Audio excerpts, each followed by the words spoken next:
It's time this week for another episode of Coach E, Game for All Seasons with your boy Coach E, local neighborhood high school basketball coach, local neighborhood high school football coach, local neighborhood high school track coach, also, most importantly, co-CEO El Presidente at Perfect Time Fitness, head trainer at Perfect Time Fitness. Ladies and gentlemen, is the website still there? Yes, it is. So that means you need to be doing your due diligence and checking it out and signing up for everything we have to offer. Also, watching this show on YouTube is a must. Downloading this show everywhere you get your podcast from is a must. And hell, might as well do both of them because it is a must. With that must, I have two assistant coaches with me. Not to say they smell like must. Come on, y'all. Don't be going that far. It is a must that I do the show with them. That's what I'm saying. Y'all know how Nah, he comes right. at I home. forgot to take a shower today. You right, man. You caught me red-handed, Coach E. My bad, man. My bad, fellas. You know that's why I'm laughing, Zia. You know that's like an inside joke. What? Zia get the Hoover get funky.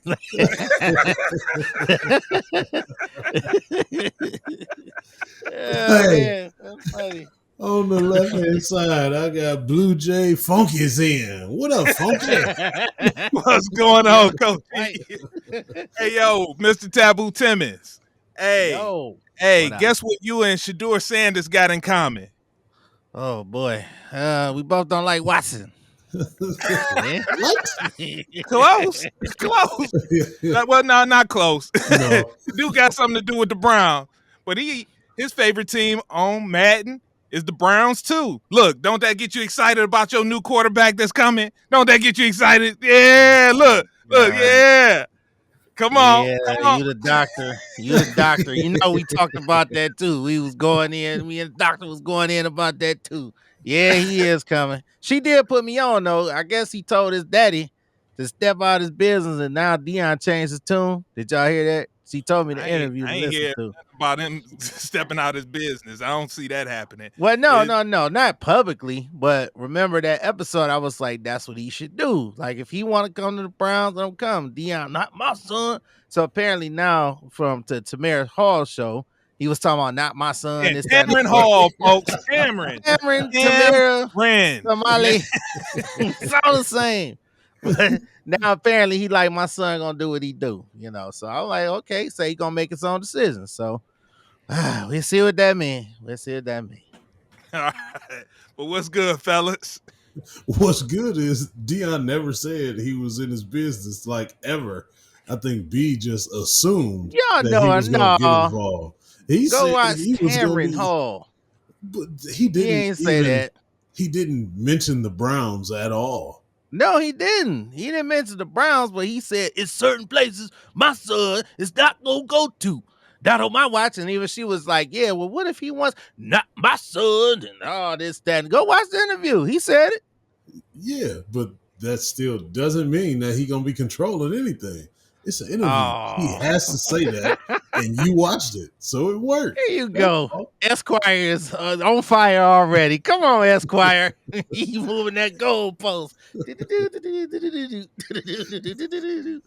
On the right hand side, we got the Assumptionator, which is B Sizzle. What's up, Assumptionator?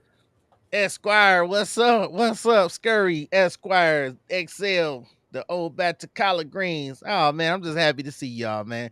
That's it. That's all I got. It's not your boy, but your favorite grown ass man, Mr. Taboo Timmons. Hold on, let me say it again.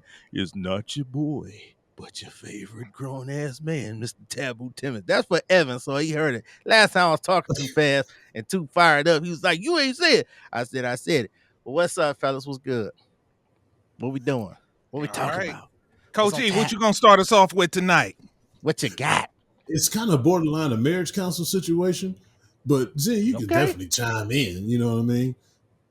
I don't know if y'all been paying attention to that ASAP Rocky case and everything, but he was literally just found not guilty for those felonious assault charges that was trying to get brought up on for all the him and his friend. I don't care what they say now. They was boys.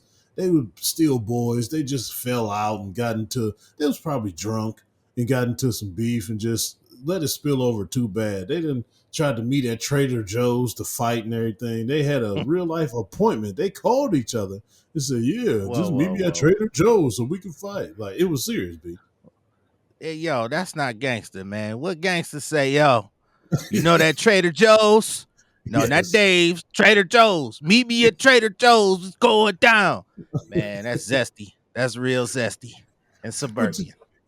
you got to think they surround us though. They in Beverly Hills, so they ain't got no Dave's.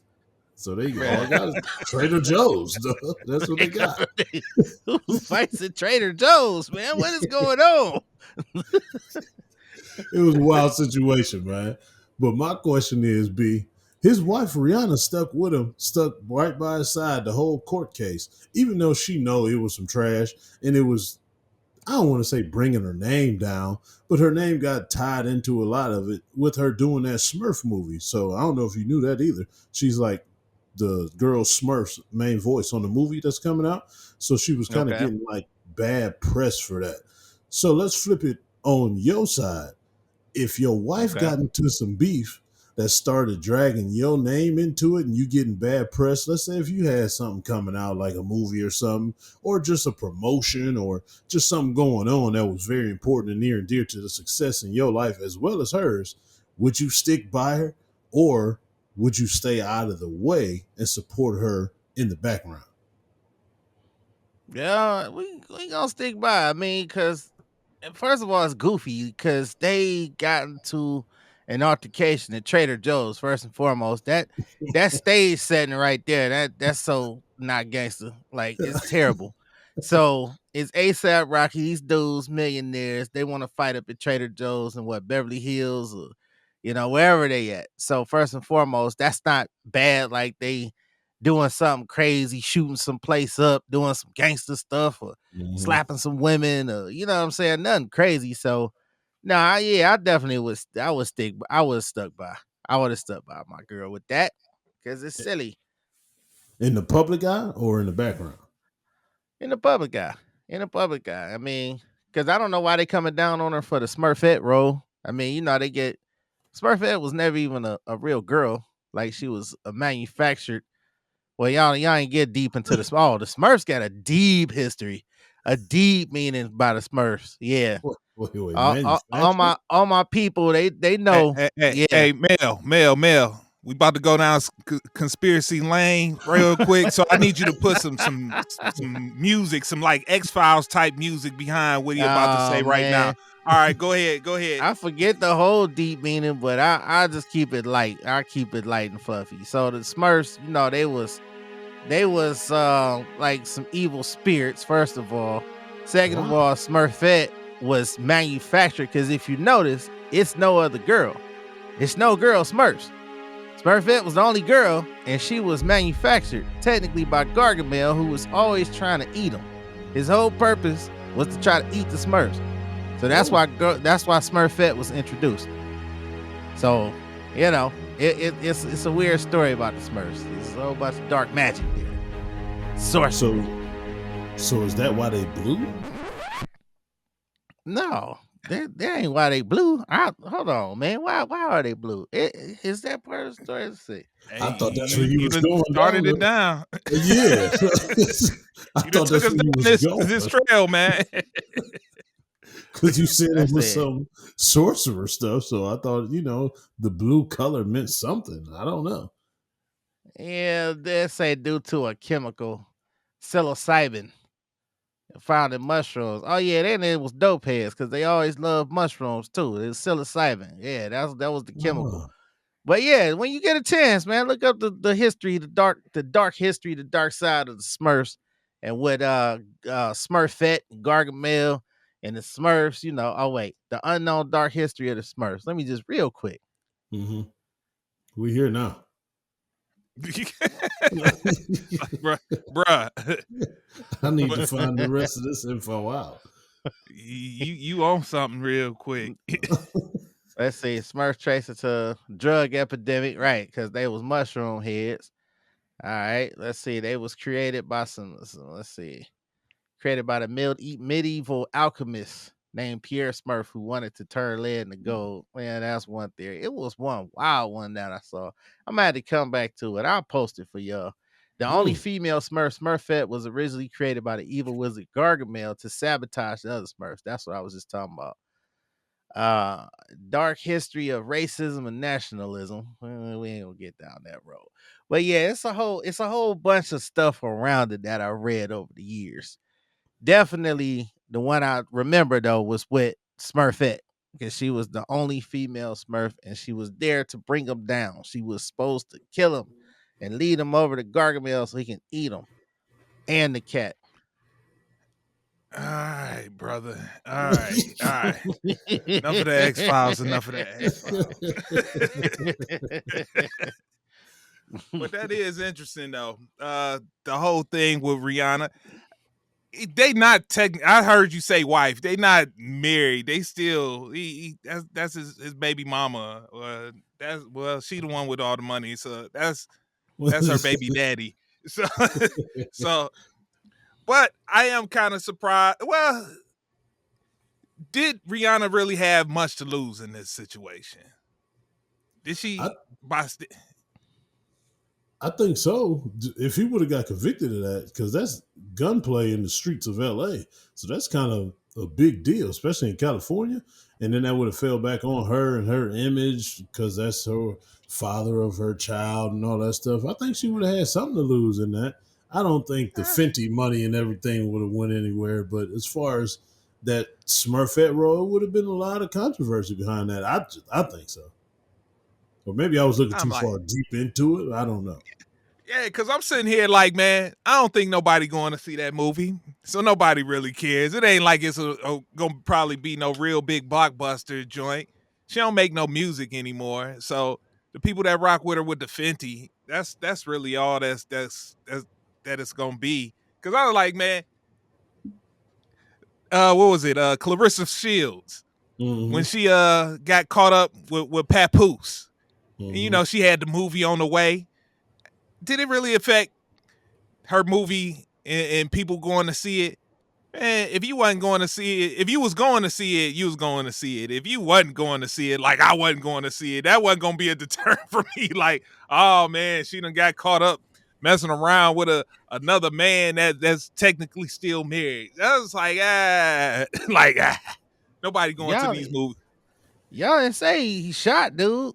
I'm looking at he shot that dude. That's what the whole thing is about. But my understanding, dude got tore up on Cross. He got tore up. Like, man, he told his story, and the cross examination, it didn't. Man, ASAP's lawyers just ate him up. Just ate him up, and he ain't stand a chance. So once that happened, I was like, okay, yeah, you get the best lawyers. It was the best lawyers. That's what having Rihanna on your side does now. Exactly. He went there and tore up the man. He was the victim. He got tore up. Like, oh. It was me gun after that. Man, I just got confused. I don't know. You sure you didn't shoot the gun? You know you done fucked up, right? This is terrible. It was said that he told the DA that he didn't delete no text messages, but then when the lawyers went and subpoenaed the phone records, he deleted like 17 messages talking about, yeah, you still my dude, or, you know, we can sweep this under the rug, but then now you're going to turn around and try and press charges on me. So that's what opened up the door for the prosecution to pretty much just kill him, really. Let me tell you, somebody got in his ears like, it's like, yo, man, go ahead. Man, look, in civil, oh man, look, man, he with Rihanna, man, they got bank. Look, we can get that lawsuit on the back end, brother. Man, oh man, this is come up time, baby. Yeah, tell them they shot you. Like, all right, my bad. I take all that back. Yeah, man, I was scared for my life, officer. It was scary. Hey. You got to tell the people, though. Like that before. People, first of all, take from that story, when you delete those texts, they still are accessible. And they accessible to them. it ain't accessible to your Ooh. girl. You know, Yeah, yeah. she ain't got no way to pull them up. That's the only Yes, time you it's do. good to delete them. Like, Phone records in. Phone records. They still exist. no. Well, maybe in a divorce, but I'm just saying, and you caught in a moment, and she going through the phone. She ain't gonna be able to. Like, where's the deleted ones? Like, nah, you good. You know, that's all it's good for. Other than that, you right. Yeah, it ain't gonna stop you in no criminal proceedings. Hey, what was sure. he facing though? What kind of time was he facing? Like they thought it could have derailed his career and all that stuff. Oh, Like yeah, seven? Was it 7 years? Yeah, 7 Oh, to 10. really? Mm-hmm. Yeah. Oh yeah. That's some time now. That's crazy. What did he shoot at? Man, you at Trader Joe's, you ready to fight, and you start shooting at the dude. What dude just start whooping his ass or something at Trader Joe's? He's like, oh hell no, I get my ass whooping Trader Joe's. You got to die. No, but it was like his second incident, not in LA, but remember overseas, he had got in trouble overseas for fighting and got arrested over there. So this is like his second brush up with the law. That's why I was asking about Rihanna still supporting him, because he had that going on. I think that was what, year and a half, 2 years ago. It wasn't too long ago. No. That was a long time ago. Oh, it was? Because it took B's boy Trump to help get him out of that situation. He was overseas. What was it? Like in one of them Scandinavian countries. Mm-hmm. And Trump did get him out of trouble because they was holding him hostage over there, wasn't it? Yep. So that was in Trump's first time. Trump help y'all. He love y'all. He do more for the black people than anybody else. See, you got Weezy, Evan. We got Weezy out of trouble too. Yeah, 21. Go ahead, see Kodak. Was it? I thought was it 21 or was it Kodak? They ain't the same dude. I thought they the same dude. They ain't the same dude. No. Oh my god. Look, one I can actually listen to their music. The other one, which one is that? 21. I can actually listen to 21. I can't listen to Kodak. Oh yeah, 21 ain't there. 21. Kodak on them Smurfs. That's what he on right now. He's struggling. Yeah. The Smurfs. So was Jello. Jello was on the Smurfs when he took the stage the other day. We ain't gonna go there though. Oh yeah, we are. Here we go. All-Star Weekend. Say segue. Segue. All-Star Weekend was this past weekend. Hey, and people can't stop complaining, want to know how it was fixed. You know, so with so much bad going on, that poor performance by Leangelo, or Jello as he's called, gets swept under the rug. But let's start with All-Star Saturday night, fellas. So All-Star Saturday night, our Cavaliers won the skills competition. Yes. Nobody really cares about that. All right. What you talking about? Speak for yourselves. I care. Okay, you got pumped about that, seeing them win that? He telling me. Hey, he was pumped. He was sending text messages like it was a game, Zen. Like he was extraordinarily happy that they came out on top. I said, B, who was the last team to win the skills challenge, win the NBA championship? He was like, you know what? I don't know. I was like, yeah, because don't nobody care. Like, nobody keep track of that shit. Hey, man. No, you should have asked him who won it last year. And then when he couldn't answer you, then that's when you hit him. Like, nobody cares, B. But it ended up being important because if it wasn't for the Cavs saving Black History Month, it would have been a whiteout for All-Star Saturday night. So you need thanks to Cavs because it was a whiteout. White dudes dunking, and we needed a hero, and got Marty McFly out there flying around. Cavs saved it. At least we got something. Dang, on Black History Month. Okay, all right. Well, you are right. In the 3-point contest, Tyler Hero was able to take that thing and stop Dame Lillard from getting a three-peat. But when it came to Saturday night, the main event, the dunk contest, yes. Man, you about had me calling that man out of this. Matt McClung. Like Marty. I'm like, man, I'm about over here. But yeah, Matt McClung did complete his three-peat. Fellas. All right, so they said these past 3 years he's been saving the dunk contest. He's been keeping it afloat right now. Now, winning 3 in a row. Only person to walk the earth to be able to say that. Will he be remembered as a dunk legend, or is the fact that he's been in the G League these 3 years hurt him and he won't get the proper respect for his dunks that he's put forth, because he put straight 50s across the board. That's the first time I've seen that, I'm going to say, ever. I don't even remember my boy Mike Jordan doing something like that. Come on. So, Great. but yeah, what y'all think? Will he get his respect? Will he go down as a dunk legend in the same vein as a Vince, MJ, and some of the others that's participated in the dunk contest in the past? Oh, I go because I'm gonna feed Evan on this one. Greatest dunker of all time. He is the GOAT. He is the GOAT. He is the white GOAT. Y'all can be angry because look, the black folks, let's just stay what it is. Black folks is mad. If that was a little light-skinned dude jumping around like that, winning 3 times in a row, getting 50s across the board, black people would be celebrating, dancing in the streets.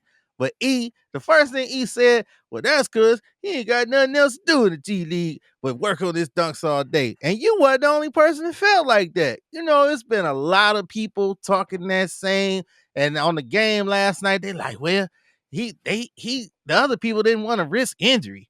That's why they wasn't in a dunk contest. And this, that, and the fourth. And not only that, they was talking about how now the Stars is talking about joining the dunk contest. Because Giannis supposedly made some calls, hit up Bron, hit up some other dunkers like, yo, Anthony Edwards, all of them. So we'll see what that's going to be. But I think that's only because that's a little white boy, Marty McFly, and not a brother. So no, he's gonna get shunned because he's not a brother. Oh, that's beautiful. All right, so he makes a point. He said, now we've heard these stars say this before after looking at a dunk contest that they're gonna join. Hey, Bron had me so pumped about the All-Star in Dallas. I was like, oh, I gotta figure out a way to get there for that weekend. Ooh, I'm glad I didn't spend my money on that, because that boy I'd have got down there and no Bron. I was like,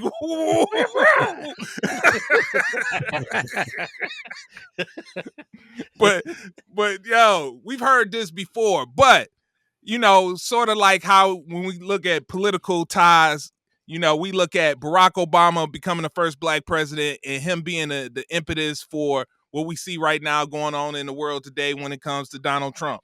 Could you see something like that in the basketball arena where the white man winning 3 in a row, taking all the glory, be the impetus that brings the stars back to the dunk contest like how we used to get it? I really don't think so. I don't think so either. Yeah. As far as the injury stuff, I don't see why people try and like pull that card. Because, like, do you really get hurt in the dunk contest? That's no. And you jumping over a car. Yeah. But, so that's the one thing I do want to say. I was not pumped to watch him.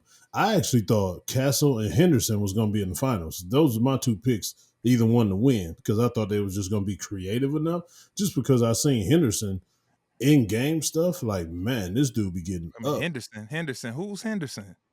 Dude from the Bucks. Andre Jackson. Oh, damn. What did I say, Henderson? I was thinking of Gerald Henderson. Talking about Daryl, he talking to you. Like, Henderson. I'm like, who? I just had a real life brain fart. But definitely Jackson. I thought Jackson and Castle was going to be in the finals, and then either one of them I would have been happy to win. But I ain't gonna lie, he surprised me. First of all, with the car dunk, I didn't expect that, and then every other dunk, it was pretty creative. The other thing that the other people was just like not creative enough. They was trying to do like stuff that really wouldn't even been a good score in the first place. So their creativity level has to step up another notch in order for them to even be considered as a decent dunker. Because, like I said, I expected too much from them. I'm not saying I wanted the Zach LaVine, Gordon thing going on between them two, because that's another level. Those are the two that just kept throwing out 50s too in that dunk contest. It was 50 after 50 after 50. He did, but Matt McClung, he definitely surprised me on a lot of that. So I wasn't salty that he won. I just wasn't thrilled that he won. He definitely deserved it. I ain't gonna lie, because he is in the G League, and what else do they have to do but do that? You got other guys. Who was those guys lobbing them the ball? Like they wasn't even players. The trainers. They call Yeah, them the trainers. the Yeah. dunk coaches. Like I'm gonna listen to Right. those dudes about dunks. They can't even dunk. So why would I even entertain that? Like that right there set him up for failure. So it was a horrible showing by the rest of them. But Matt McClung actually did deserve that, and I was kind of impressed with a couple of them dunks. But as far as him getting the GOAT title, I don't know why the hell B went that damn far. He is Well, not. why the GOAT. not? What do you mean? Why not? Look, I'm gonna make a case for you. I'm gonna help you. First of all, you shouldn't have been counting him out. The man that won 2 times straight. He had a nice ass intro too, coming into number 3. So the anticipation was there. You shouldn't have never counted him out. Talking about it's gonna come down to Action Jackson and who else was the Castle. Yeah. Castle had a couple good ones. I'm gonna tell you though why he should be in the conversation at least, because he don't miss. Where these other guys, they come out here and they miss a bunch of dunks. So they'll start out and the excitement level's like, ooh, he was about to do that. Then it's like, ooh, like Nate Robinson that year. He missed for like 3 minutes straight. And then their legs get tired. And then it's like, well, we got to do something just to get on the board. But this dude do not miss. Like it's rare that he missed. So he come out there, the excitement. I think he missed the one time with the one where he jumped over the car with the dude holding it up.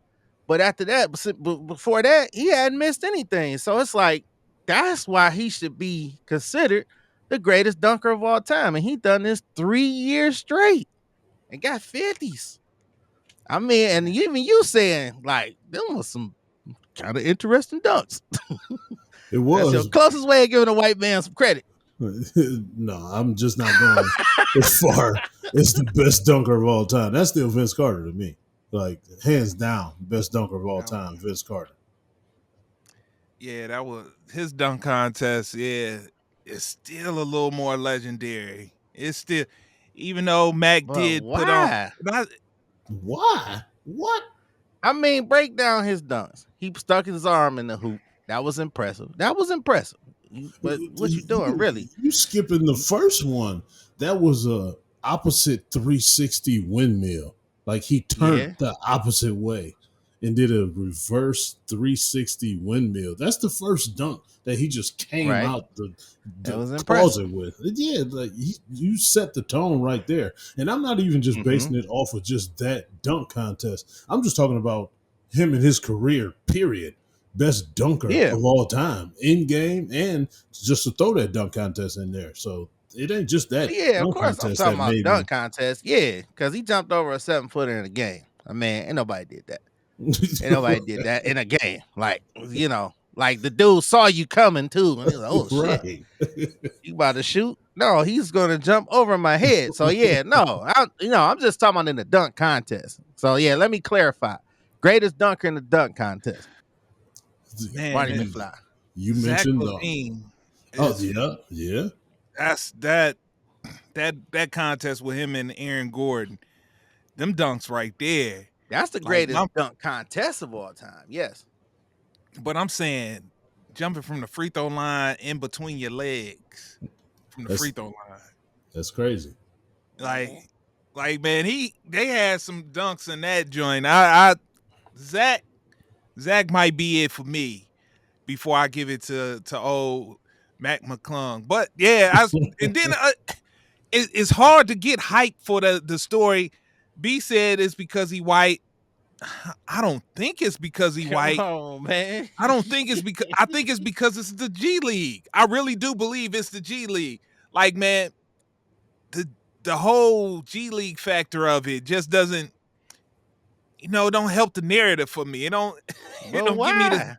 I mean, because he did great. He did great. Had he been on an actual squad, I'll probably be looking at him like I do Zach LaVine, but it don't help the narrative for me that he in the G League. But it don't, and I don't think that's gonna help his story live on. People gonna see him and probably treat him to the same level of respect as a Nate Robinson when it comes to the dunk contest. They won't put him up there in the pantheon that you trying to put him up there with the Mikes and the Vince Carters and he ain't, or the Dr. J's. He won't be in that pantheon. They won't look at him like that, unfortunately. Yeah, probably because he white. I mean, it's hard to put y'all say white man can't jump. It's hard to put a white guy in there, man. He doing stuff, man. Now, let's get to Sunday. Sunday, boy, oh boy. Yeah. Sunday had so many storylines that people just couldn't stop talking about. So, all right, so they went to a tournament format. They broke it up into the All-Stars into 3 teams, coached by Kenny Chuckin and Shaq. And then they had the 4th one, whoever won the same style tournament from the Rising Stars Challenge, be the 4th team. And they played 2 games up to 40. For the winners of those games, they played in a final game. When it came down to it, depending on how you look at it, they said the actual basketball playing time was, I've heard 33 minutes, I've heard 42 minutes, and it was, the broadcast was 2.5 hours, and you only got that much of actual basketball time. I've heard B said he actually likes this new format. I don't know. I've heard a lot of things going in a different direction. Do they need to just, let me put it this way. Is it possible to actually fix this All-Star game? Is it, or should they just stop tinkering with it and just admit that it will never be what it used to be? No, you can't do that, because look, I saw the Draymond rant, and I ain't gonna go up there everything he said. He basically said it sucks because about the history books and etching your name in the history books, working so hard to get there and etching your name. Well, look, I like how Barkley put it. Barkley was like, we over here running around trying to fix it because y'all messed it up. And they did mess it up, because I couldn't stand that one game. Like, I know E gonna be like, well, they ain't trying to go play hard. Of course, I remember a time where they at least made it a little bit competitive. These dudes was out there running, smiling around, and, trying to do this, that, and the fourth. At least with this format, I got a little bit of basketball. I got some competitive basketball where them foreigners that's taking over the league, they over here trying to take it over. And they had them. Then they put Donovan Mitchell on the team. I had to Google. I was like, what, is he from the islands or something? What's happening? But I guess they have enough foreigners to come here, because right now the foreigners are the top in the league. So when I saw them old school, nursing home dudes out there playing ball, whooping on them foreigners, I was like, USA, USA, USA. And they wasn't ready to pass the torch. So I was happy with that. I was happy to see the format. It was something different. And then foreigners wasn't playing. Wimby, whatever his name is, big dude, he wasn't playing. So I enjoyed it. So do you feel man, hold on. Sip some vodka. On through. He's some Hennessy. Yeah. So Coach E, do you feel the same way? Is there something redeemable with this new format? No, not at all. Not one bit. They should never do this again. It was pretty horrible. And this is like the thing that I hate about sports today. We got to fix it. We got to change something. We got to do something to include everybody, to make everybody happy. Leave it the way it is. It's the NBA All-Star Game. Keywords, All-Star Game. This is not a regular season game. This is not a playoff game. So you cannot expect them to go out there and play 1,000% and try and go win for victory in an All-Star game. What All-Star game do you know that you've ever seen has been totally serious the whole game? Like, whether it's the NBA, whether it's a rec league, whether it's a men's league, whether it's a city high school game that's an all-star game, nobody plays 100% in any all-star game, period, anywhere. So what is the big deal? They never played. There was some more effort. They was in the fourth quarter. That was it. But even before then, it Yeah, wasn't before then. folks just saying "Ole." Like, Right. man, they gave some type of more effort. They was able to disguise slacking a whole lot better. These cats is just like, I don't even care. Like, I'll get in front of Right. you, and the minute you make your first step, I'm just gonna stand there and turn and look the other way and be like, watch you as you go to the hoop. Like, Yeah. man, that's what I'm like. Come on, So once some again, type of effort.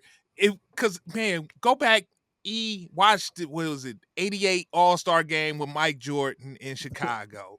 Or the 88. Magic Yeah, Johnson one when he came back Yep. out of retirement in Orlando. That was 92 or 93. Like, man, 92. you can see effort.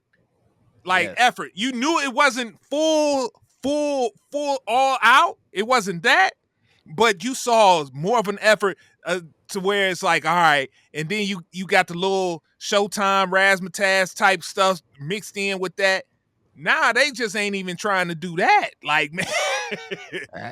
I'll throw something in there too. But that's the ratings. Like, they try to do something not just for the people like me, but for the ratings. Because people turning it off. They've been turning off for years. And first thing they say, oh, I can't stand to see them dudes out there. They ain't trying to even play. They just out there shooting around.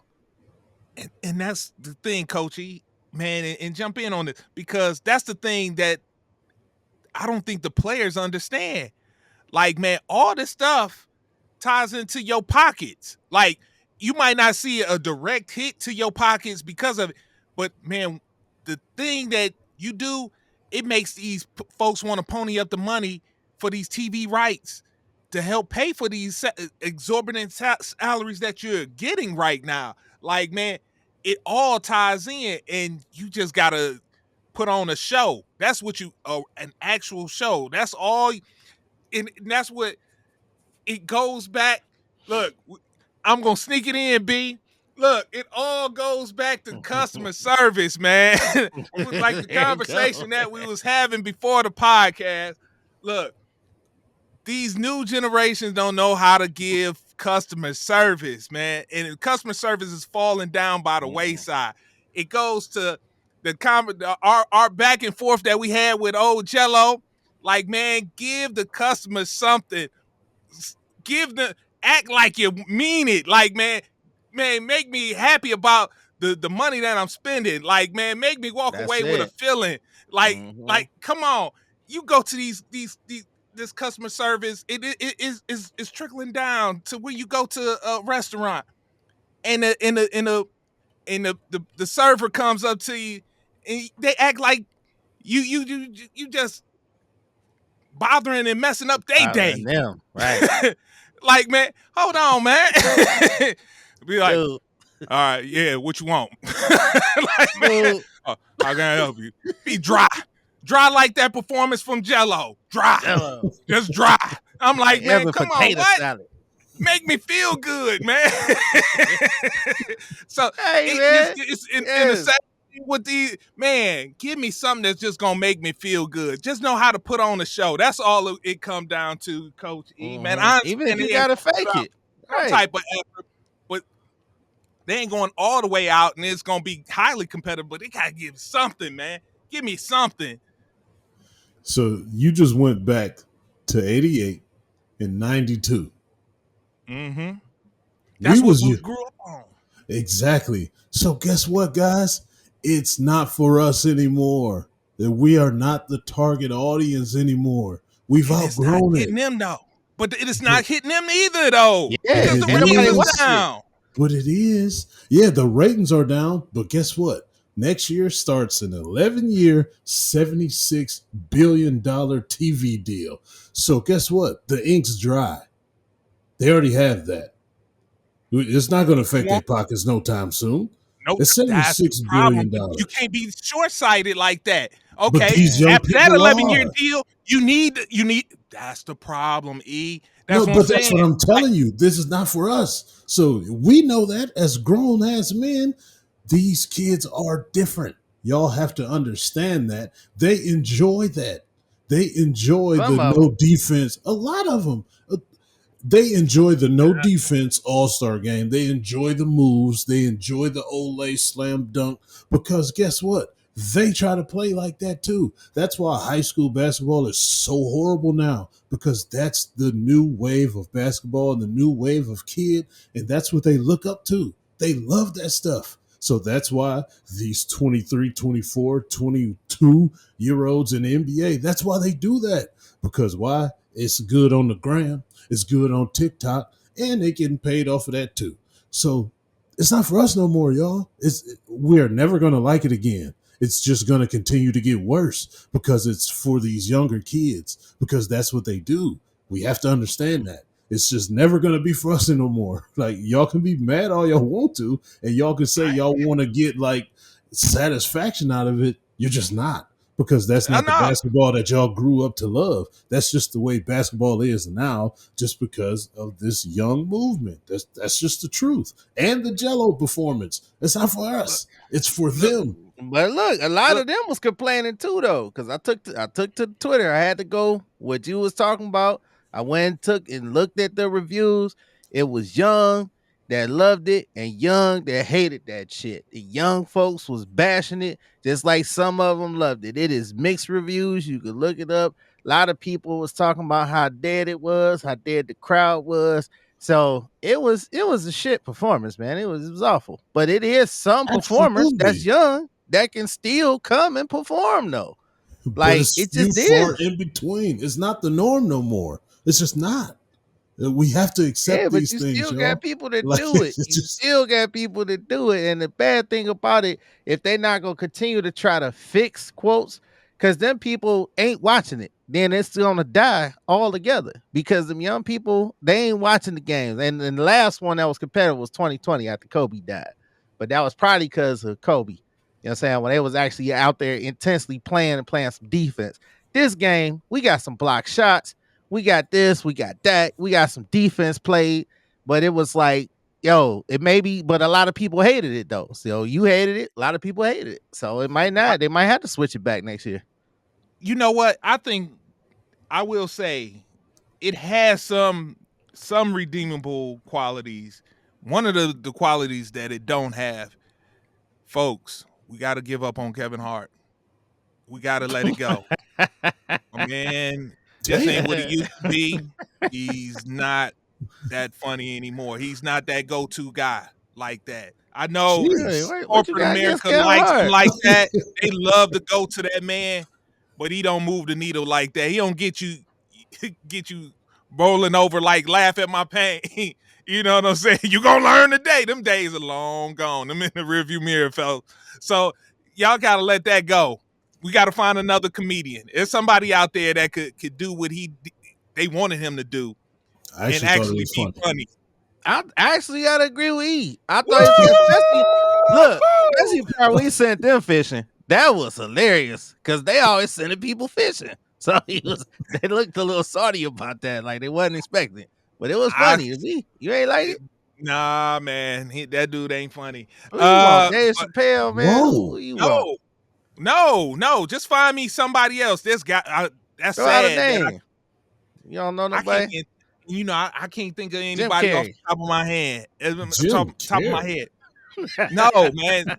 Give me somebody Kevin's age or younger. It's more than likely I need somebody younger. And I can't think, right? You put me on the spot. And I should have thought of somebody. Oh, damn. Come on. Ooh. Hey, last comedian you watched? Dog.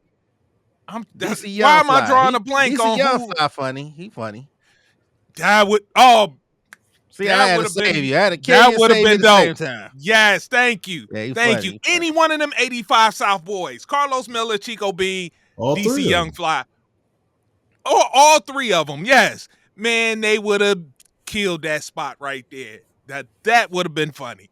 But yeah, I was like, yeah, they got even the players. Man, Shea, I seen when he was getting on Shea's shoes, Shea looking over like, man, shut up, dude. He tried to play it off and laugh for a little bit. Then he was back pissed again. Right. Like, man. Because he's foreign. Nobody. And then the in-between, the Mr. Beast 3-point contest with Dame That was Lillard. terrible. That was terrible. Come on. That was Oh terrible. my God.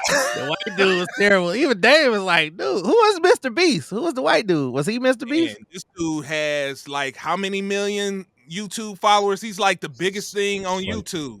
It's like Oh, 36 million or something. It's probably Yeah, more than that. Wow. Biggest. He's the biggest thing on YouTube. Dang. For a Oh, while, okay. too. Yeah. Wow. Mr. Beast. Okay. look Yeah, him up. yeah. And so I was like, that was horrible. They just got to figure out where, like you said, you was able to get some type of basketball defense on that. You was able to get it in that format. You was able to get a little bit of that, but just not enough Yo. actual basketball. Correction. As of February 12th, 2025, Mr. Beast has over 360 million subscribers on God. YouTube. Them Kardashian numbers. What'd he do? Yeah, everything. Like he do wild stuff, just random stuff. And then he do a whole Man. bunch of philanthropic stuff on top of that. Like he He give a Really? lot of money away, dude. yeah. Really? So That was Yeah. nice, man. I was happy to see the little white kid win, though. He's like, I'm gonna do this for my family. I was happy to see that, man. Even though he sounded a little touched, but Dame looked to do it. Let me stop laughing, man. That ain't right. Oh man. He was like, "Ah." I was like, move your ass over. He's like, "Ah." I'm gonna do it. Stop laughing, Zed. It's a serious moment. Stop laughing. All right, man. Don't I gotta do stop. Stop being. He won though, man. He rich. He said, I'm rich, bitch. Shut up. I'm gonna do it. All right. I'm sorry. He just Yeah, got to $1 billion too. Oh, he got $1 yeah. billion. What? Yeah, he just got to $1 billion. Ooh. Mr. Beast. Mr. Beast. That's what I say. Oh, wow. Dude's huge. Like he done gave, like he tried to help fix the water situation over in Africa. He done paid for like 100 people to get like eye correction surgery to help them see again. Like he done did all types of philanthropic stuff. Like it's crazy. So you know him doing that, like he got some Yeah. bread. Mhm. Yeah, really. Okay, I see him. I'm looking him up. Look like he do some stuff on here though. That's all right, man. And the Gotta kids get on love that him. shit. Oh, yeah. Okay. All right. So I gotta bring this back a little full circle. So we talked about the men's side. I gotta talk about a story that's close to my heart. All right. So, I am a women's basketball lover to the core. Hey, I just sat up here, watched 3 games on Sunday, watched another one last night. I'm looking forward to Thursday. I'm like, yeah, it just got to me when news came down that the Cleveland Rockers are coming back to Cleveland. I didn't think this day was going to happen. I thought once WNBA left Cleveland, I told my brother then, I was like, they never coming back. But hey, look here, 2028. Oh, man, they are back, baby. Dan Gilbert, hey, man, people say a lot of bad things about you. I might have said a few myself. But, hey, you all right in my book today, brother? Oh, man. Yeah. So, what do y'all fellas think about the WNBA? Is that a good sign for the city as far as economy, is that the city is moving in the right direction, that it can actually support a WNBA franchise again? Is that a good thing? Are y'all actually excited for the actual product of WNBA back in your city? Yeah, they're gonna play at the Warrensville Heights gym. So we can get over there, check them out. Go see the Rockers at the gym. A lot of ponytails swinging. That's you, Mama Curry. A lot of ponytails swinging. Oh man, they gonna have any black players? They ain't have no black players the first time, did they? Maybe Yes, one of they the old did. players. I remember that Yeah, one little white girl shooting the threes. What was her name? Nah. Becky. I don't remember no Becky. You Yeah, forget- Becky. All I remember back in the day, he was in love with Helen Darling. That's who you was in love with. You was like, she a little bowling ball going down the lane. Yeah, that's who you was in Who the love hell with. is that? Yes, hey, I remember it. Yeah, I ain't make this up. Man, Hell the is crazy not. thing about it, that how accessible they were back then. You know, her baby daddy worked at Circuit City. Like, man, that I tell know, you, I bro. know the song. I know. Anybody had a shot with them back in the day. But anyway, Oh, man. but yeah. But nah, Coach E, are you excited to see the WNBA? I gotta leave B out of this, man. I gotta talk to you. It's me and you one on one, brother. I'm about to Man. relax. And speaking of one-on-one, have you been watching the 1v1 tournament? Yes. Yes. I watched some of that. I did watch some of that. Bumake is out here killing. Skylar Diggins was my favorite at first until I totally forgot what kind of one-on-one game Bumake had. She is a killer. I like her a lot.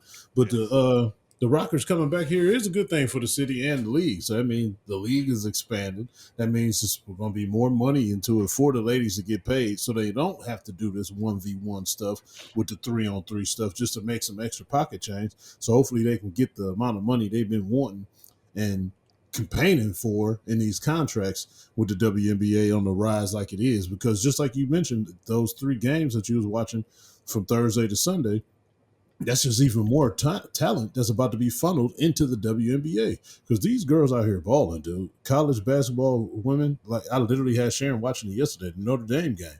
That was a good game. That was a very good game. Shout out to my girl Amber training the point guard. I always mess her Olivia name up. Miles. No, Or Hannah Hidalgo. Hidalgo. I always say Hilaldo, like freaking Geraldo. But shout out to Amber for training her for real.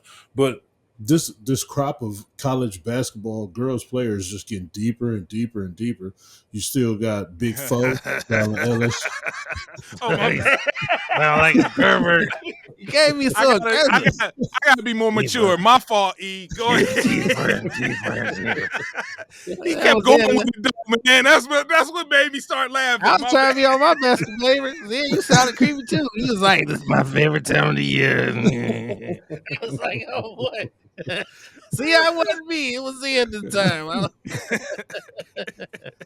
But damn near every major college basketball program has at least 1 or 2 players in it that's going to be difference makers on that next level because they difference makers now in the college game. You got Juju, of course. You still got Big Foe down in LSU. You still got, I forget her name all the time, number 24 at LSU. She just had 20 and 15. Anissa Morrow.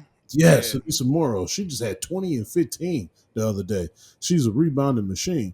So the list goes on and on with these girls coming to college campuses and tearing the game up. And that's just only going to help funnel the talent into the WNBA. So, yes, the Rockers coming back is a good thing for the city and definitely the league. Now, y'all going to some games real quick? Bro, I want to be there game? the very first one for sure. Oh, I want to be there for the very first one. Okay, Look, this is the thing. So I was hardcore in it when they was here. I was going to like 10 games. They final season, I went to like 10 games. I really, really enjoyed it. The thing was, I knew it was on ice. It was in trouble, empty stands, whatever. The thing was, we got the number 1 pick in the final year we was in existence. And there was no like player that they could have drafted to like energize the whole organization and energize the city. If we could have got the number 1 draft pick the following year, that would have been Diana Taurasi, and I believe that would have turned the whole fortune of the franchise around after that. Yeah, so I just hope we actually get a star. Mm-hmm. We need a star because that was what was missing the whole entire time. We had like a scrappy bunch that could get the job done, squeak into the playoffs type of thing and lose in the first round, maybe the second round. This time, I need an actual star, the way that Indiana got in Caitlin or how Diana was in Phoenix all this time, or Candace in LA, Maya Moore in Minnesota. We need that actual star this go around. So whatever y'all got to do, Vegas. yes, WNBA, I need y'all to find a way to get us a star. This go around. Fix it, rig it, whatever you got to do. I need one of them generational talents to come through Cleveland. So that's that. But you made something to circle back to that one-on-one. So did y'all hear about the whole 1 million prize to bring that to All-Star weekend? The winner get 1 million for a one-on-one contest. Do you think that's something that could actually get people excited for All-Star weekend? And it only matters if the players is going to take it seriously. So do you think the players would actually wind up taking it seriously if they did bring a one-on-one tournament to All-Star weekend? I think so, me personally, because they used to do it back in the 80s. They had the 1v1 tournaments, and I thought, actually, bravo to the WNBA for bringing it. I don't know if this was the first year. I never heard of it. WNBA. Before. This is something. Yeah, it's not the W. Outside. Oh, it wasn't even done. Really? Okay, okay. Only they formed. Okay, because I actually so they did can get some bread in their pockets. Yeah, they had like almost 400,000 viewers. So I did tune in to some of that. Like I was watching it, and I remember back in the 80s and maybe early 90s, they was doing the 1v1s on Worldwide of Sports or something that used to come on Channel 5. Me and my boss was just talking about that. But yeah, I think that'd be great, like the 1v1. But I don't know. These dudes, they don't even like money. So I don't know. You give money for their charities, they don't get excited. Talking about the basketball players, the men players, because they try to incentivize it and they don't care. They just out there like Watson, running around, don't care. First of all, you saying they don't love money is insane. Of course they don't care. Let's just be honest, B. It's going to the charity, not them. So yeah, they ain't gonna care about that. But if that's that 1v1 money for $1 million, yeah, they definitely don't take it serious because they don't want to be embarrassed. The 1v1 is nowhere to hide. The 5-on-5 All-Star game, you can hide weak side defense and not play no defense and just chill. But 1v1, and just to go back to the young people, this is what they love. They love 1v1 all day, every day before practice. We try to encourage, get shots up. Get game shots up. Shoot shots that you're going to shoot in the game. They too busy playing 1v1, shooting trash. And what translates over to the game? 1v1 horrible shot selection. So that's exactly what they're looking for. That's exactly what they're going to love. Now, it just depends if other people, our generation, will feed into that. But I know from us down, they're going to love it. But from us up, don't think they will love it at all. I was just watching some footage. It was one of them Lakers real quick. They was like, he a 1v1 king. Like, he beat everybody. Like, Cam Reddish. Reddish, yeah. Oh, you saw that? Yeah, man. He was tearing them up. He was killing them. They was like, it's nothing. The dude was breaking it down. He like, the difference. Like you said, I almost sent it to you, E, but you already seen it. He was breaking it down, the differences. Yeah. That was crazy good. Thing, man. Everybody thought that dude was going to light up the league. That's what dude said. Yeah. That's everybody. He's from Duke. I never trusted him. All right. Let's wrap up on this. Let's talk our other favorite team, which is the Cleveland Browns. Let me pull a Rick. That's for Rick. Like. Oh no! All right, my bad. Oh, damn. Right. Let me stay with us. Nah, I did say the Browns, and you got a Cavs hat. There is something I do want to talk about with the Cavs that I forgot to talk about. So, trade deadline came and went. I wanted Cam Johnson. I knew it was a long shot. I knew Brooklyn was asking too much for him. But we got DeAndre Hunter from the Atlanta Hawks as our consolation prize. He's played a few games with us. Fellas, what y'all think? We had to lose Caris LeVert and George Niang in the process. I know that hurts, B. I know it doesn't hurt you. I know that don't hurt Coach E. None whatsoever. But what do you think of the move? What does it make us going forward as far as title contenders? Are we that much more serious now? How do you like our chances moving forward after this move? Oh man, I know I gotta go first because I'm a feed E once again. So I put away I had a whole rant that I was gonna do last week. Whole rant, because and I'll shorten it. The business of trade suck. Because Niang was getting a massage, with the Cavaliers masseuse.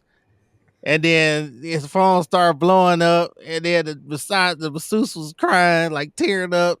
And he said he was so stunned, he just laid there and finished the massage. He went extra. He went extra hour. He was just stuck because the business sucks, man. It really sucks. But it took Tavis Powell listening to him to really bring it back and be like, of course, this is what these guys expect. I get that, but they build relationships, and I thought we wasn't gonna do nothing. Like Niang and Levert said, they thought we wasn't gonna do nothing. He was like, it was like literally like 1:30 on trade deadline. It's at 3. And he thinking, oh, everybody cool. And then he get that call. So now you gotta uproot, you gotta just so initially I was hurt by it. Listening to Tavis, what he was talking about actually made sense. So for those two guys, they've been balling in Atlanta. I follow my guys when they leave. Had a couple nights dropping 20, 21. Off the bench. Niang started a game. He been playing good, so I'm proud of the boys there. Then it comes to Hunter. Hunter, first I was like, man, who is this dude? He ain't gonna be this and that. Then it came out he had a relationship with Ty Jerome. He light skinned he ain't white. So it came out with that. So I was like, okay, maybe he gonna fit. And he came in. I actually went to that Minnesota game, checked it out. He got freakishly long arms. He plays good defense. That wing defender y'all was talking about, and the boy can shoot. And he just out there. So I'm more in love with the trade. Yes, I am. They'll prevail down there. I think both teams won in the trade, and book it because we going to the ship. Double down on it. Book it. We was already going to the ship, but now we gonna win the ship because that boy can play. He can play. He fit exactly what we need. I always loved my boy. He gonna always take it one step further than you anticipated. All right, You just saw this whole spiel I had, man. I was gonna go on like a 9-minute tirade. I said, nah, let me do Tavis. Y'all thank Tavis for that one. Go ahead, Coach E. What's your thoughts on the trade and how the Cavs stack up now? You already know my thoughts on it. I'm extremely happy the fat one and the broke one is gone. And I know B gonna say, "Hey, I thought Harrison Ford was your It boy." was your boy. See, you gotta really listen to what I used to say about him.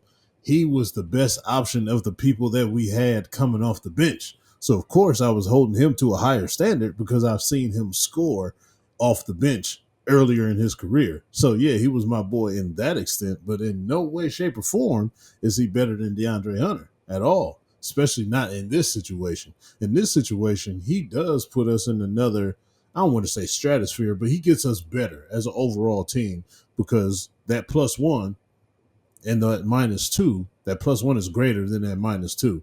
He fits us to a T. You don't need to run any offense for him. He just does his job. He hits the open shots. He can create his own shot, especially being the fourth, or he's definitely the fourth option because Jared Allen, you don't run any plays for him either. But I would rather have the ball in DeAndre Hunter's hands than Jared Allen. So he's the fourth option in my opinion. He should be starting. I know he was the sixth man in Atlanta, but with him in the starting lineup here, that just makes us deeper because we don't need Max Strus to start. We don't need D Wade to start. Those guys are real life bench players. So put them on the bench where they belong so they can come in and help. Because that rotation that you're talking about, B, yeah, we got a 9-10 man rotation now. Everybody knows in the playoffs you're not going to have that. You're going to go down to about 8 people at the most. 8 people. Guaranteed. Nobody is playing 10 deep in the playoffs because you put those other guys in the game in the playoff situation, they're going to be playing superstars, and they're not superstars, and they're not going to be able to uphold that defensive intensity or those roles that they have been accustomed to in the regular season. And then that's how you get blown out of series with horrible matchups with people on the floor. So you don't want to put them people in the rotation in the playoffs and put them in a bad position and put your team in a bad position. But overall, he is definitely a great 3-point shooter, 39.6%. You might as well say 40. That's definitely from the corner. But on the wings, he up to about 35, 36. That's still a decent 3-point shooting percentage. So that's what the team does. He's going to fit in, give us that defensive wing position that we've been needing for years, but we still need another one because he's not going to be able to guard two of them by himself. And a lot of people have two wings. We can deal with one. I don't know if Evan Mobley can hold down the other one on the wing by itself. Don't know. Now, when they come down low, that's a different story. He can definitely be a rim protector. But on the perimeter, I don't know if he's the guy that I want to expose on the perimeter on a Tatum or on a Brown. That's just not a good matchup for him on the perimeter. So he definitely made the team better, and I do like the trade. That +1 is better than that -2. All right. Oh, hell no. They ain't no +2, -1. What kind of arithmetic is that? No, 2 is better than 1. Still, it'll work out. But those two guys was coming to work. They was wearing that hat. They was wearing that jersey, and they showed up. Niang, y'all couldn't stand him. But you can't sit here and tell me that Niang ain't come out there fighting and sweating and throwing that fat body around for the city. He was out there. He loved being a Cab. He was good for the locker room because he wasn't a weird dude. He was a cheerleader. He was an uplifter. And he got out there and he played. And he actually was averaging like 13, 14 points a game off the bench. So, No, I mean, first of all, yes, he was. He Yeah, he was. He was Look it up. right there, brother. 13 points, Byron? No. On the average? Not at all. So this is my question to you. Was Karis LeVert or George Niang going to be the reason you win a playoff series? LeVert was struggling. I say Niang, yes, can contribute. Now, he's not going to single-handedly win, but he'll contribute. He'll contribute. So you think George Niang would have swung a series in our way just because we had George Niang? Seriously? You talking about a whole series? Can he swing a whole series? That's generous. That's very generous. You know, that's generous. Can Hunter do it? Hunter is showing he can do stuff, but like you said, we down one. Luckily, we got that Rook coming in balling. And to me, and I disagree with you, I think we are going to have an 8, 9, 10-man rotation in the playoffs, giving our guys rest, not burning out the starters. Because, again, I doubled down on the Warriors did it. They had, and I was trying to remember, they had Barbosa, they had Livingston, they had Spates, they had West, Harrison Barnes was out there. Remember, they used to substitute a whole 5 guys fresh and let the starters sit down. Harrison Barnes was a starter. Yeah, he was a starter, and Iguodala came off the bench because you can't have both of them starting now. Iguodala came off the bench, and it was Barbosa, Spates, Iguodala, and who else? Livingston. What did I say? Livingston, Barbosa, Spates, Iguodala, and West.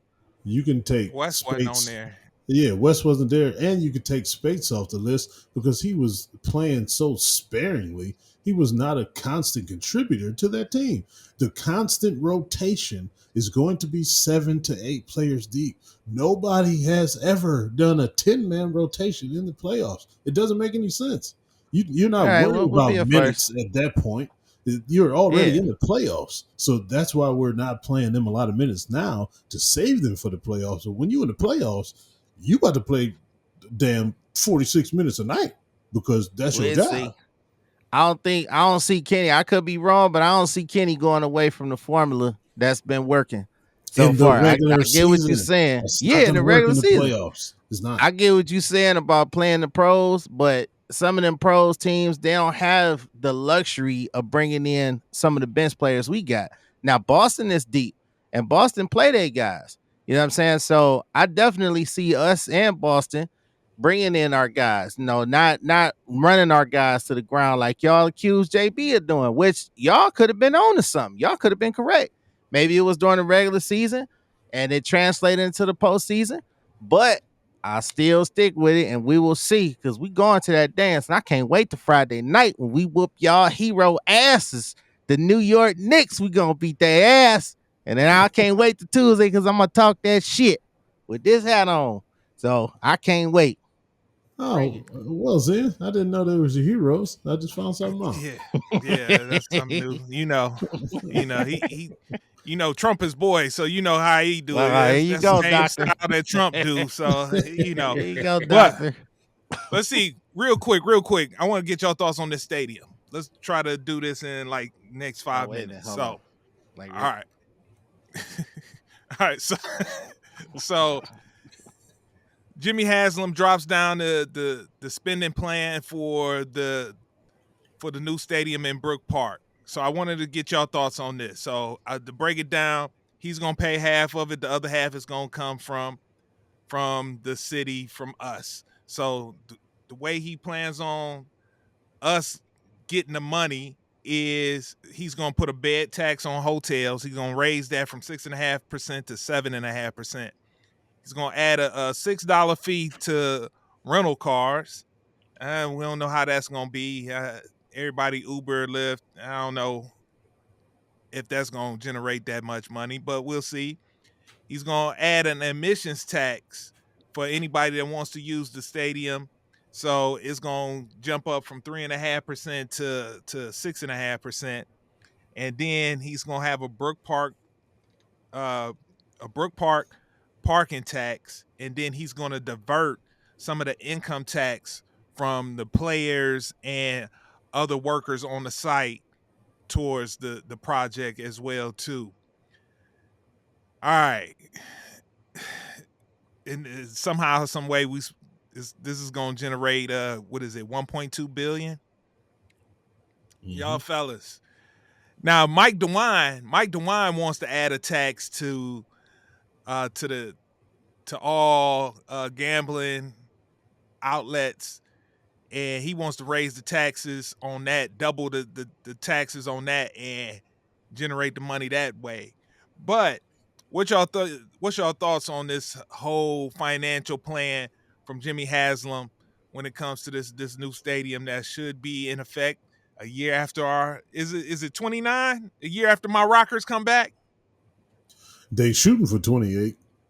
They shooting for 28. Oh man, 28 gonna be an awesome year. It's gonna be the Olympics. It's gonna be my Rockers. It's gonna be a Browns new stadium. Oh man, but what's y'all thoughts on this? Is this actually feasible, or should Justin Bibb keep fighting to keep keep them downtown? Boy. Well, it's interesting. I saw a Justin Bibb interview today, and I was like, because he was like, yeah, long as he make us whole, you know what that mean? Pay the man, pay the tax, pay the city. And they asked him like, well, is that gonna be $100 million payoff? He like, well, we gonna work it out with the lawyers. So right there, Bibb can't be bought. He ain't gonna try to fight it. Maybe they don't have a leg to stand on and try to force a sale. So look like they ain't gonna stop. He said it. This is what he said on the news.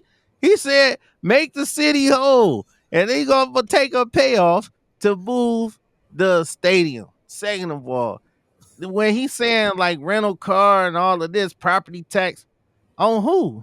On what county? Is that ain't what you mean? You on how does he have the authority to tax the rental cars and all of that? Like what is that? My thing is, I'm assuming this is me. I'm gonna be honest with you. I ain't even sure, because I was like, I know in Atlanta they voted on it when for the Mercedes-Benz Stadium, they voted on that stuff. So I don't know if they can actually go ahead and do that without us voting on it, which I think most people would vote for that stuff because they want that new stadium.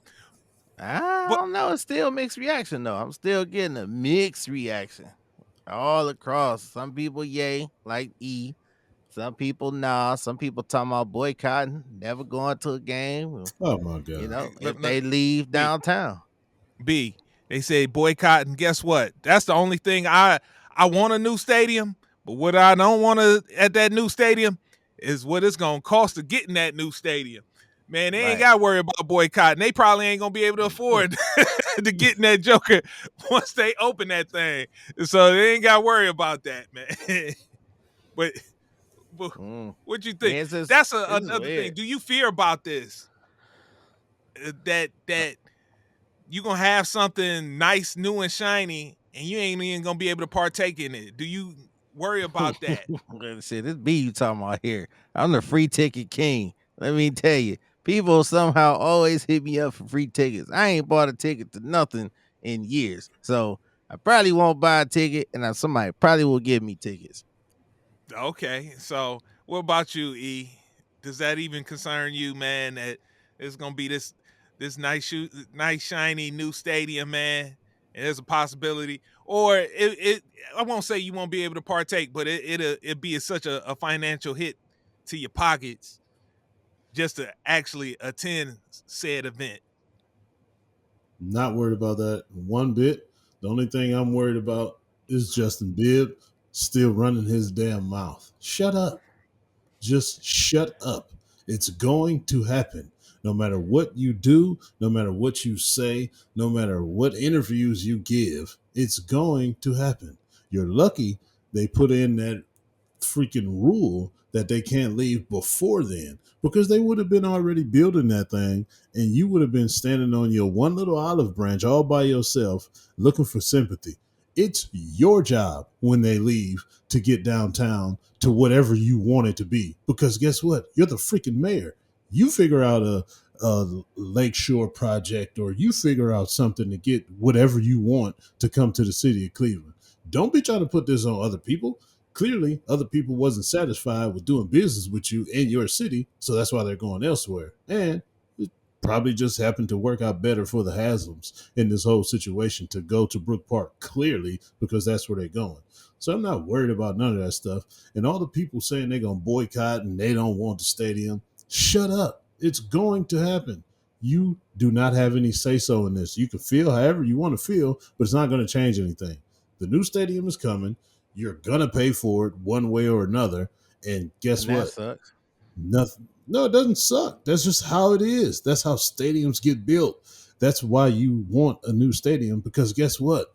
You're gonna get it back tenfold. People just don't build stadiums just to say, "Hey, I got a new stadium." They're getting that money back tenfold, and that's gonna help your community and your surrounding areas. You're gonna be in the city of Brook Park now, and that's gonna spill over to other cities, because other cities are going to start building more hotels for more people that's coming out of town to come see your new stadium, whatever venue, whatever program, concert slash whatever you're going to have in that stadium. That's going to bring more people to your state, to your city, to your surrounding areas. So take advantage of it.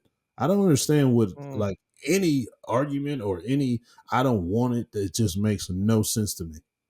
Yeah, I help you with that because the people that don't want it, I don't know if I necessarily want it or not. But the fact of the matter is, to the people that don't want it, they still got to pay for it through. I'm looking at income tax, sales tax, Do you know what else commercial you're paying for activity that you tax. don't want to pay for? Why is it a big Yeah, deal? Because it's a stadium? That makes no sense. yeah, because it's a stadium. If the Haslam's want it so bad, let them pay for it. Let But them in that's Brook not Park how it pay for it. works. That's not how it works. Because but look, you say we gonna get back. What am I gonna get back from paying taxes on a stadium that I don't want? What am I gonna get back when they building it and they're making the revenue and they're getting their pockets fatter? What is it gonna do for the people? Bring more people to your surrounding areas. That's what you want, right? Do you want to continue to be loser Cleveland, where everybody looks at you as a joke and nobody wants to come here to experience your good city, your great city? The people that do come here from other regions always talk about, like, man, I didn't know Cleveland was this fun. I didn't know Cleveland was this nice. I didn't know the restaurant industry was this good in Cleveland. I didn't know the metro parks looked so good in Cleveland. I didn't know about all the greenery in Ohio. All that stuff, all those comments, all those great looks you get, I would rather that instead of everybody Joakim Noah. Just as for an example, not to say him, period. Who wants to come to Cleveland? Don't nobody vacation in Cleveland. Now it's a possibility that it could be a hotspot with this venue, because you can bring other stuff that has never come to Cleveland before. All the concerts skip over Cleveland. Nobody That's comes here. sad. That's Nobody. sad. People have to leave here to go to Detroit to go to concerts. Detroit. So I'm one that's of what the people are getting.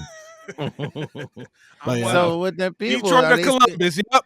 yeah, you do. But okay, it's so sad. now Zen, you gonna go to a concert in Detroit because minute ago Zen said it's gonna be too high to get up in there. And again, all the people that you talking about benefiting great, the businesses, let them pay for it, not the common man, because we ain't gonna get nothing. Common man ain't gonna get nothing from all the people just being here except more traffic. But you That's all live we here. gonna get. You live here, and that's what Okay. happens. Every city that builds a big new stadium, the people are affected by it because you live in that said area.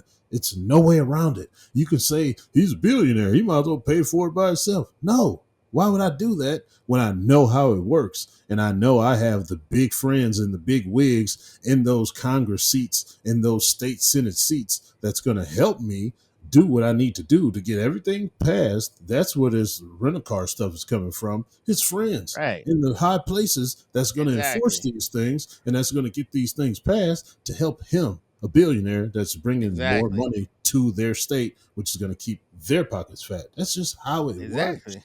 That's what I'm saying. Keeping their pockets fat. We ain't gonna keep Yeah. harping on it, but I ain't gonna get nothing from it. They can stay down there. As long as Watson gone by then, I'm happy.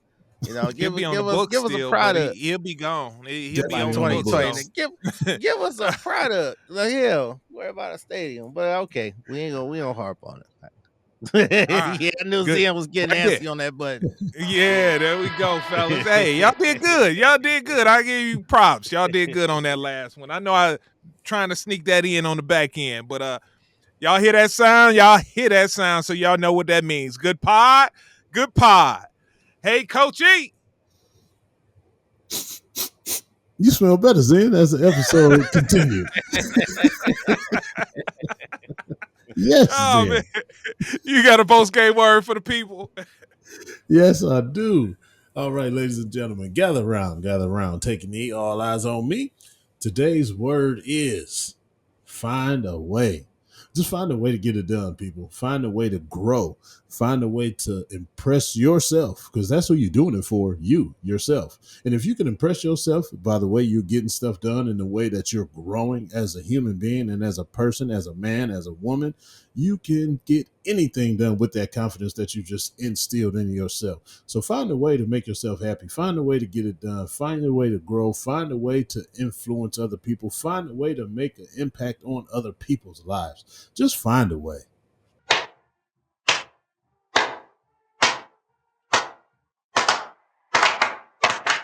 All right, let's go. Win on me, win on three. 1, 2, 3. Win! It sounds so sweet. All right, ladies and gentlemen, thank you for listening to another episode of Game for All Seasons with your boy Coach E and the assistant coaches here, left and my right, Byron, Zian. Thanks once again, guys, for sticking around for the whole episode. I appreciate you guys, man. It's been a stone cold groove. You are the most righteous. With that being said, see you next week. Thank you for tuning in to Game for All Seasons with Coach E. Remember to hit the like or subscribe button on Coach E's YouTube channel.